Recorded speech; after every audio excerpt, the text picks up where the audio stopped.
Hai co-friends, jika melihat soal seperti ini, maka untuk menyelesaikan soal yang kita punya, maka kita akan gunakan rumus dari nilai akhir rente pranumerando. Kita gunakan rumus tersebut karena di sini kita akan menambahkan sejumlah uang setiap awal periode atau pada soal ini setiap awal bulan.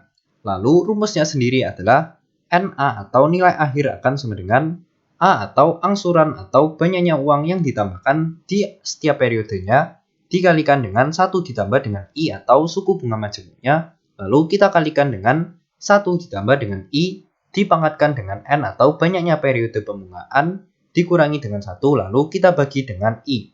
Lalu pada soal ini kita tahu bahwa setiap awal bulan Rizka menabung di koperasi sebesar Rp200.000, di mana suku bunga majemuknya adalah 1,5% per bulan.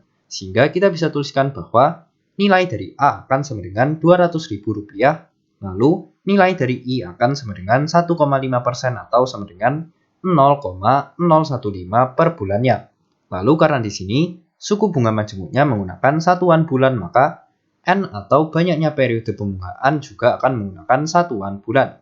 Karena pada soal diminta untuk menentukan jumlah tabungan Rizka setelah 2 tahun, maka N-nya akan sama dengan 2 tahun. Tapi kita perlu tahu terlebih dahulu bahwa 1 tahun terdiri atas 12 bulan. Sehingga N akan sama dengan 2 tahun atau sama dengan 2 dikali 12 bulan. Sehingga akan sama dengan 24 bulan. Jadi nilai dari N-nya adalah 24. Lalu setelah kita mendapatkan nilai dari N, maka kita bisa menghitung nilai akhirnya.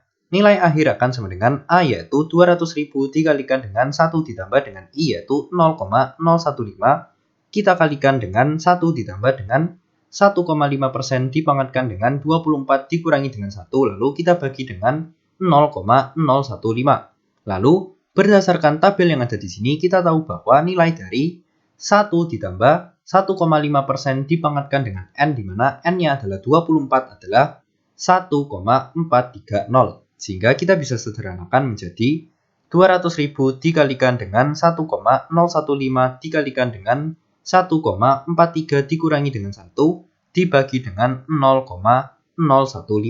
Atau jika kita sederhanakan maka akan sama dengan 200.000 dikalikan dengan 1,015 dikalikan dengan 0,43 dibagi dengan 0,015. Atau bisa kita sederhanakan menjadi 200.000 dikalikan dengan 1,015 dikalikan dengan 86 dibagi dengan 3. Atau jika kita hitung maka hasilnya akan sama dengan 5.819.333. Jadi kita bisa simpulkan bahwa nilai akhir atau jumlah tabungan Rizka setelah 2 tahun adalah Rp5.819.333, atau pilihan jawaban yang paling benar adalah pilihan jawaban D. Sampai jumpa di pertanyaan berikutnya.